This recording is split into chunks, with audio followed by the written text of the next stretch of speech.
روایت بھی اس طریقے کے ہے کہ اس پورے سال میں جس سال اللہ کے رسول صلی اللہ علیہ وسلم اس دھرتی پر تشریف لائے، اس پورے سال میں پوری دنیا کی عورتوں کو اللہ پاک نے اولاد نرینہ آپ کی برکتوں سے عطا فرمایا۔ پورے سال بھر میں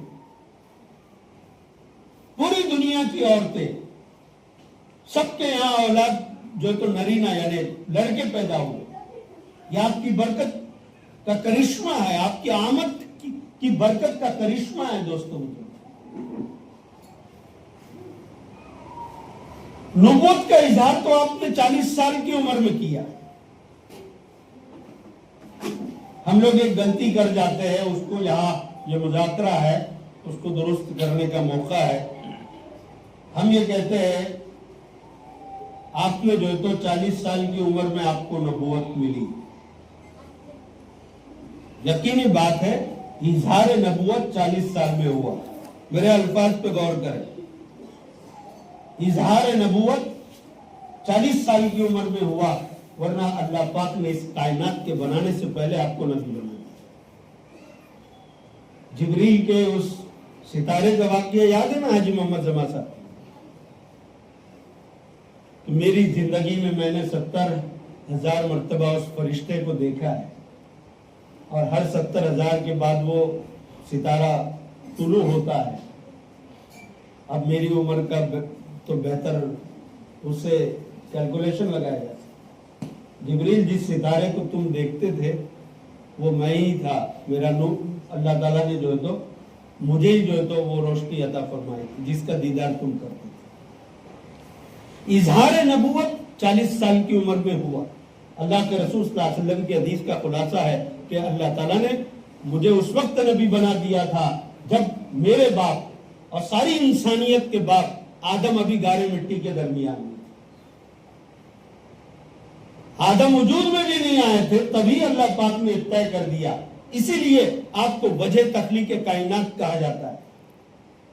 اگر محمد رسول اللہ صلی اللہ علیہ وسلم کو پیدا کرنا مقصود نہ ہوتا، اللہ رب العزت اس کائنات کو وجود ہی نہیں بخشتے۔ آپ کو پیدا کرنا مقصود تھا، اس لیے اللہ نے کائنات بھی بنائی اور 1,40,000 انبیاء علیہ السلام کے سلسلے کو جو ہے تو جاری ساری فرمایا۔ میرے محترم بزرگ اور دوستو، بے شمار خصوصیات اللہ پاک نے حضرت محمد رسول اللہ صلی اللہ علیہ وسلم کو عطا فرمائی۔ مختلف انبیاء کو مختلف جو تو چیزیں اللہ نے دی معجزات کی شکل میں۔ سب کے جو تو تفصیلات کو اکیلے محمد رسول اللہ صلی اللہ علیہ وسلم کے اندر اللہ پاک نے جمع فرمایا۔ یہ آپ کی جو تو عظیم شان مرتبہ کی عکاسی ہے دوستو بزرگ۔ شاعر نے کہا حسن یوسف دم عیسیٰ ید بیضا داری، حسن یوسف دم عیسیٰ ید بیضا داری، آج خوبا ہما دارند تو تنہا داری۔ یوسف علیہ السلام کا حسن، عیسیٰ علیہ السلام کا ید بیضا، اور مختلف انبیاء علیہ السلام کی مختلف صفات اور معجزات اکیلے محمد رسول اللہ صلی اللہ علیہ وسلم میں اللہ تعالیٰ نے جو تو پیدا فرمایا۔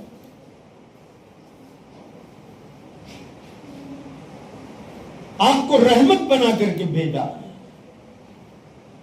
آئیڈیل بنا کر کے اللہ تعالیٰ نے قیامت تک آنے والے انسانوں کے سامنے آپ کو پیش کیا۔ ہمارے آئیڈیل حضرت محمد رسول اللہ صلی اللہ علیہ وسلم کی ذات مبارک۔ آپ آئے، انسانیت کا تعلق اللہ کی ذات سے ہوا۔ آپ آئے، لوگوں کے دلوں میں ایک دوسرے کے تعلق سے ہمدردیاں پیدا ہوئی، اکرام کی صفت ملی۔ آپ کی برکتوں سے میرے محترم بزرگ اور دوستوں، عورتوں کو ان کے حقوق ملے۔ یتیموں، غریبوں، مسکینوں، محتاجوں، کلاشوں کو میرے محترم بزرگ اور دوستوں آپ نے آ کر کے ان کے سروں پر رحمت کا ہاتھ پھیرا اور ان کے لیے عدل کے نظام کو قائم کیا۔ آپ کی زندگی کامل اسوہ حسنہ ہے اپنے امتیوں کے لیے۔ آپ نے عدل کے نظام کو قائم کیا. میرے محترم بزرگ اور دوستو، ایسا عدل کہ جس کا تصور ماضی کے اندر کیا جانا مشکل تھا.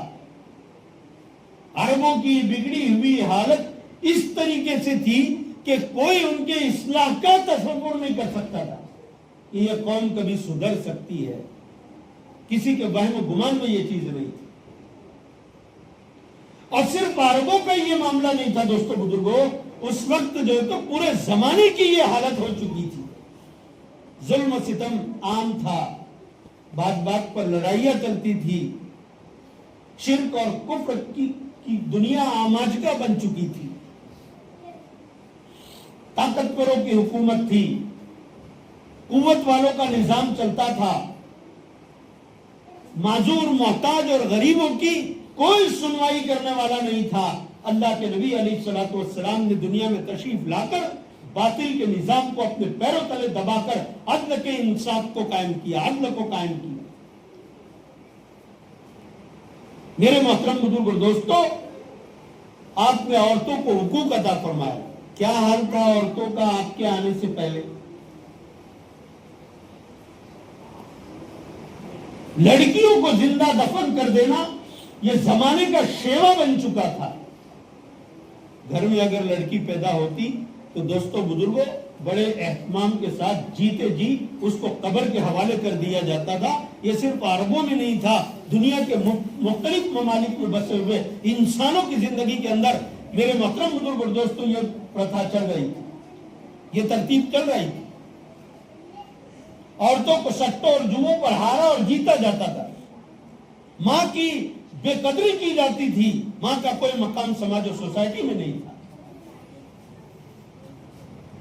اللہ کے نبی علیہ الصلوۃ والسلام نے دنیا میں تشریف لا کر کے میرے محترم بزرگ اور دوستو عورت کو ذلت کے ماحول سے اور بازاروں سے نکال کر گھر کی چار دیواری میں لا کر پردے کا حکم دے کر معزز بنا کر کے قیامت تک کے پیش کر دیا. ان کے حقوق پتہ ہے. ماں کے ساتھ ذلت خواری کا جو نظام چلایا جا رہا تھا پوری دنیا میں، اللہ کے رسول صلی اللہ علیہ وسلم نے الجنت تحت اقدام الامہات کہہ کر کے اس نظام کو ایسا زناٹے زار تماچا مارا ہے دوستو بزرگوں، اور قیامت تک آنے والے انسانیت کو یہ سمجھایا ہے کہ دیکھو تم جنت کا مطالبہ کرتے ہو، جنت مانگتے ہو، یقیناً عبادات پر، اللہ کی رضا پر، نبی کریم صلی اللہ علیہ وسلم کی تعلیمات کے چلنے پر جنت ملے گی، لیکن ہم نے تمہاری جنت کو تمہارے گھر کے اندر رکھ دیا ہے اور وہ تمہاری ماں کی شکل میں. فرمایا الجنت تحت اقدام الامہات. بزرگوں، بڑوں، حتیٰ کہ والد کا کوئی مقام جو ہے تو سماج و سوسائٹی میں نہیں تھا. اولاد کے ہاتھوں آئے دن باپ اور ماں کی عزت کو چوراہوں پر نیلام کیا جاتا تھا. اللہ کے نبی علیہ الصلوۃ والسلام نے احسان فرمایا والدوں پر اور فرمایا کہ الوالد باب من ابواب الجنہ، کہ باپ جنت کے دروازوں میں سے ایک دروازہ ہے، لہذا اس کا اکرام ضروری ہے. وہ اگر راضی ہے تو اللہ راضی ہوگا اور وہ ناراض ہے تو اللہ ناراض ہوگا. اس طریقے کی تعلیم آپ نے دی. باپ کے ساتھ ہونے والے مظالم ختم ہوئے. اکثر لوگوں کے اندر اللہ کا ڈر اور خوف آیا. ماں کا احترام، باپ کا احترام آیا، بڑوں کا اکرام آیا. اور محتاجوں، کلاشوں، یتیموں اور چھوٹوں پر جو انیاء اور ظلم ہو رہا تھا اللہ کے رسول صلی اللہ علیہ وسلم نے اس کو یکسر ختم فرمایا. تو بڑوں کا اکرام کیا جائے، چھوٹوں پر شفقت کی جائے، اس کی تعلیم آپ نے قیامت تک آنے والے انسانوں کو سمجھائی. دوستو بزرگوں، آپ کی آمدی ہم سب کے لیے ذریعہ ہدایت ہے. آپ کی تعلیمات میں ہماری جو تو دنیا اور آخرت کی ترقی چھپی ہوئی ہے. وہ پڑھے لکھے لوگ جو یہ سمجھتے ہیں کہ مغربی تہذیب اور تعلیم میں دنیا کی ترقی چھپی ہوئی ہے، مجھے تو نہیں معلوم، لیکن دوستو بزرگوں، میرے آقا حضرت محمد صلی اللہ علیہ وسلم کی تعلیم میں دنیا اور آخرت کی جو تو ترقی چھپی ہوئی ہے. یہ بات پتھر کی لکیر ہے، اس میں کوئی تبدیلی نہیں. یہ ترقی یافتہ زمانہ ہے جہاں پر ایک جنٹلمین بیٹا اپنے بوڑھے ماں باپ کو دوستوں بزرگوں ہر قسم سے جو ہے تو پریشان کر رہا ہے. نہ ان کی دوائیوں کا خیال ہے، نہ ان کے کپڑوں کا خیال ہے، نہ ان کی ضروریات کی چیزوں کا خیال ہے۔ یہ ترقی یافتہ زمانہ ہے، یہ مغربی تہذیب ہے، یہ آج کی تعلیم ہے۔ میرے آقا نے فرمایا کہ جنت ماں کے قدموں تلے ہے، اور بات جنت کے دروازوں میں سے ایک دروازہ ہے، اور بات کی رضا میں اللہ کی رضا ہے۔ ایک پروانہ میرے اور آپ کے آقا حضرت محمد صلی اللہ علیہ وسلم نے قیامت تک آنے والے انسانوں کو دیا کہ تم سے رب راضی ہے کہ ناراض ہے، اس کے لیے تمہیں مرنے کی ضرورت نہیں، دنیا میں ہی تم جان سکتے ہو۔ وہ ایک ترتیب اللہ کے رسول نے بتلایا۔ کسی کے باپ کو دیکھ لو، اس کے سامنے سے اس کی اولاد آئے اور اس کی نظروں میں محبت جھلکنے لگے تو سمجھ جاؤ کہ تمہارا رب تم سے راضی ہے۔ اور کسی کی اولاد باپ کے سامنے سے گزرے اور باپ کی آنکھوں میں کرک پیدا ہو جائے، نفرت پیدا ہو جائے، سمجھ جاؤ کہ تمہارا رب تم سے ناراض ہے۔ مرنے کی ضرورت نہیں ہے اس کو۔ ماں کی محبت اولاد کے لیے اس بات پر دلالت کرتی ہے کہ اللہ رب العزت اس اولاد سے راضی ہے، اور ماں کی ناراضگی اس اولاد کے لیے اس بات پر دلالت کرتی ہے کہ ماں اور باپ جو تو ان بچے سے ناراض ہے، لہذا اللہ بھی ناراض ہے۔ عفت، پاک دامنی اور عزت کے ایسے اونچے مینار پر اللہ تعالیٰ نے ماں اور باپ کو اپنی تعلیمات کے ذریعے سے پہنچا دیا دوستوں بزرگوں، کہ فرمایا کہ محبت بھری نگاہ سے دیکھنے پر حج اور عمرے کا ثواب اللہ پاک عطا فرمائے۔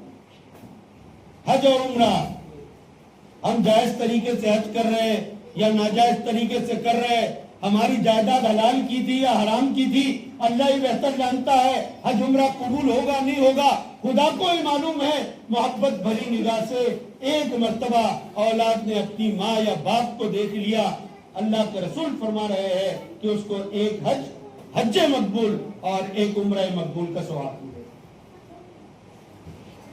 جنت کی دعائیں ہم مانگتے پھرتے ہیں، بزرگوں سے شکایت کرتے ہیں کہ بھئی دعا کی درخواست ہے کہ اللہ پاک ہماری عاقبت بنا دے، آخرت بنا دے، مطلب جنت ہی دے دے، مطلب یہی ہوا نا۔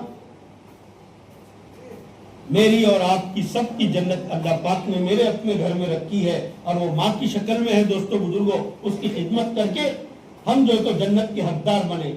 لعنت فرمائی حضرت جبریل علیہ السلام نے اس شخص پر کہ جس کے ماں باپ یا دونوں میں سے کوئی ایک زندہ ہو اور وہ ان کی خدمت کر کے جنت کا مستحق اور حقدار نہ بنے۔ لعنت فرمائی حضرت جبریل نے، اور آپ کی لعنت پر آمین کہا محمد رسول اللہ صلی اللہ علیہ وسلم۔ ہلاکت میں کوئی تردد باقی نہیں رہے گا اس شخص کے جس کے عتاب، جس کے ظلم اور جس کی ناانصافی کے شکار اس کے ماں اور باپ بن جائے۔ بہرکیف اللہ کے رسول صلی اللہ علیہ وسلم نے جاہلیت کی تمام رسومات کو توڑ دیا اور اپنی پاکیزہ تعلیم کا ماحول بنایا، اور جس کی برکتوں سے دوستوں بزرگوں ایسا معاشرہ وجود میں آیا کہ صنعاء سے ایک دوشیزہ نوجوان لڑکی تنہ مکہ المکرمہ کا سفر برائے حج کرتی ہے، اور راستے میں بری نگاہ سے دیکھنے والا کوئی نہیں ملتا۔ دوستوں بزرگوں، یہ آپ کی پاکیزہ اور مقدس تعلیمات کی برکت تھی۔ اللہ تعالیٰ نے ایسے ماحول بنایا آپ کی پاکیزہ تعلیمات کی برکت سے کہ پورے معاشرے کے اندر میرے محترم بزرگ اور دوستوں روئے زمین پر کوئی کسی کے مال پر ڈاکہ ڈالنے والا دکھائی نہیں دیتا، کوئی کسی کو ایذا دینے والا دکھائی نہیں دیتا۔ ایسی پاکیزہ تعلیمات پر صحابہ اکرام کی جماعت کی تعمیر اللہ کے رسول صلی اللہ علیہ وسلم نے فرمائی۔ دوستوں بزرگوں، وہی تعلیم ہماری بھی ہدایت کا ذریعہ ہے۔ آج ربیع الاول کا مہینہ ہم سے اس بات کا مطالبہ کرتا ہے دوستوں بزرگوں کہ ہم ان تعلیمات کو اپنی زندگی میں جگہ دیں، اپنے کاروبار میں، اپنی کھیتی باڑی میں، اپنی ملازمت میں، روزمرہ کی زندگی میں، بچوں کی تربیت میں۔ یہ ساری کی ساری تعلیمات اللہ کے رسول صلی اللہ علیہ وسلم کی پاکیزہ تعلیمات ہماری زندگی میں آئے اور ہم اس پر عمل پیرا ہو رہے ہو۔ اس طریقے کا ماحول جب تک نہیں بنتا ہم حضور کی محبت کا حق ادا نہیں کر سکتے۔ آپ لوگ جلسے میں نہیں تھے، میں نے اپنی بات وہاں اسی سے شروع کی تھی، اس حدیث سے۔ اللہ کے رسول فرماتے ہیں تم میں سے کوئی بھی شخص اس وقت تک مومن نہیں بن سکتا جب تک کہ اس کی نظر میں یعنی حضور صلی اللہ علیہ وسلم، اس کے باپ، اس کی اولاد اور دنیا کے تمام انسانوں سے زیادہ محبوب نہ بن جائے۔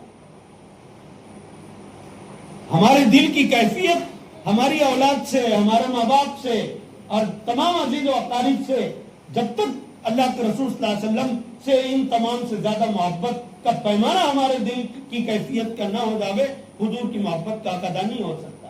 اور دوسری حدیث آپ نے یہ ارشاد فرمائی کہ کوئی آدمی اس وقت تک مومن نہیں بن سکتا جب تک کہ وہ اپنی خواہشات کو اس دین کے تابع نہ کر دے جس کو لے کر کے میں جو کچھ تمہارے درمیان میں آیا۔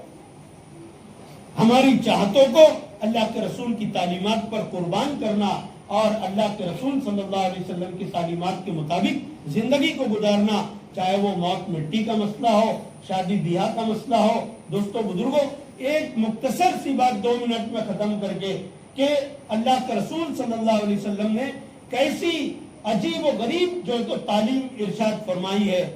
جب زمانے کے لوگ ملکوں کو فتح کرتے ہیں تو سارے ماحول کو تبدیل کر دیتے ہیں۔ جب شہنشاہ یا حکومتیں تبدیل ہوتی ہے یا فوج کشی ہوتی ہے اور کسی ملک میں تختہ پلٹ ہوتا ہے تو آنے والی حکومت یا آنے والی فوج اس ملک کے نقشے کو تبدیل کر کے رکھتے ہیں۔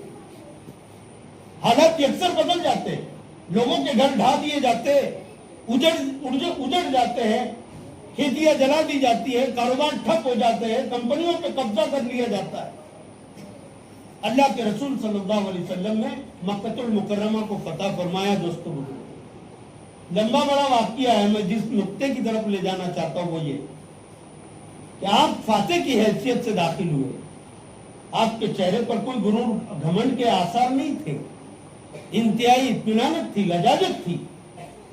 آپ اونٹنی پر بیٹھے ہوئے تھے اور سر اتنا جھکا ہوا تھا کہ آپ کا امامہ مبارک بار بار کجاوے کو لگتا تھا۔